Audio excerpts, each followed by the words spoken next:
First of all, I don't think people realize, and I noticed this about you. Like I was in my 20s, you were 17 or something. I was 18. Okay, 18. Yeah. And I was at your house in Chicago. I was working for your dad, who flew me in to do, and people, you're working for Dick Marx? It was like... Yeah, back in those days, he was like the guy. High five. Jingles, Yeah, and, for him to fly you in and then to stay at your house and just become so close to him and your mom, I realized that you at an early age, and there we were gushing about our favorite. Yeah, we bonded over our heroes, the people who have made me, like David Foster, and more behind the scenes people. Earth, Wind & Fire too, for sure. Maurice White, Lionel Richie, and Lionel, But my recollection of meeting you. Do you remember when we met? Because I have a vivid recollection of it. Do you know where? Would it have been over at Lion's Share? Yes. Okay. And who introduced us to each other? Would it have been David Foster? No. I didn't even know David yet. Mike Landau? No? Terry Williams, who ran Lion's Share. Lion's Share, for viewers out there, Lion's Share was a really wonderful recording studio for years in the 80s, owned by Kenny Rogers. Right. Kenny Rogers was so happening and working on so many things that he decided, I don't want to have to book studio time.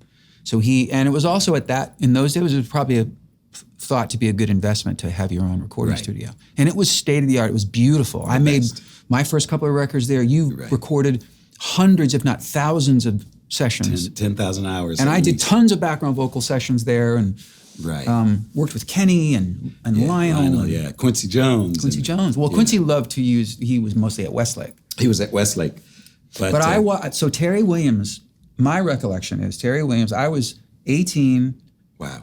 First year in LA, getting a little bit of work, background vocals for Lionel, which then led me to sing for Kenny, because Lionel introduced me to Kenny. Right.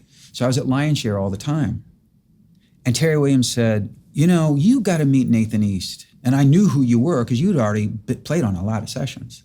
Right. And I was like, I'd love to meet Nathan East. He goes, he's the sweetest guy. I think you guys would really hit it off. So we were in Terry Williams' office. He was the studio manager. Right. And I vividly remember meeting you. And then we exchanged numbers, and I think we started we'd go to lunch, and didn't we play racquetball together? We played racquetball, but I'll never forget, I remember the hallway and everything. There you were, and you were eager to get coffee for everybody. Mm-hmm. I was doing backup vocals, and I was making a okay living at that. Right. But I wanted to be around.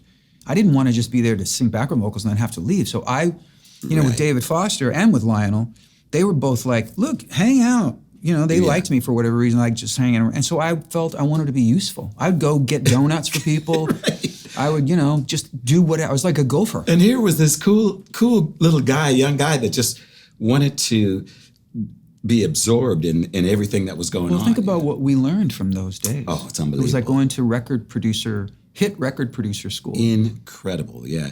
And, that was a legendary, that was the first song I cut with Lionel was Lady. Yeah. He had written that.